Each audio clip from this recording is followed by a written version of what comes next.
রাতের বেলা হঠাৎ করে প্ল্যান হলো যে আমরা খেজুর কিনতে যাব, কারণ আমার বন্ধু সামিও কয়েকদিনের মধ্যে বাংলাদেশে বেড়াতে যাবে। সামনে যেহেতু রমজান মাস, তাই আমাদের দেশের মহান ব্যবসায়ীরা দাম বাড়াই দেবে, তাই এখন থেকে কিনে নেওয়া যাওয়াটাই আমাদের কাছে বুদ্ধিমানের কাজ মনে হলো। প্ল্যান অনুযায়ী আমরা চলে গেলাম রাসালখোর ইন্ডাস্ট্রিয়াল এরিয়াতে।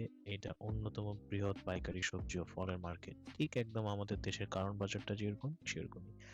আমরা ব্যস্ত সময়ের আগেই চলে যাওয়ায় ভিড় তেমন চোখে পড়েনি। এখানে খেজুরের দাম যেটা লেখা আছে তার থেকেও অনেক অনেক কম দামে খেজুর কেনা যায়। ফর এক্সাম্পল, এখানে সৌদির যে মেজদুল খেজুরটা আছে সেটার দাম 1 কেজি 30 দিরহাম বা 1020 টাকা লেখা আছে, কিন্তু সেটা আমরা নিয়েছি 17.5 দিরহাম বা বাংলাদেশি টাকায় 600 টাকা দিয়ে নিয়েছি আমরা।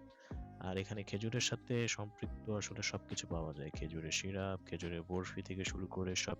খেজুর কেনা যখন শেষ হয় তখন এই ভাইটি আমাদের এই ফলটি কেটে দেয় এবং আমাদেরকে বলে, আপনারা খান খান, কোনো সমস্যা নেই, খান।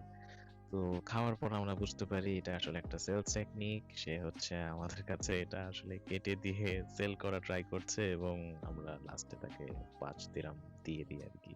তো এটাই হচ্ছে আমাদের আজকের খেজুর কেনার প্ল্যান।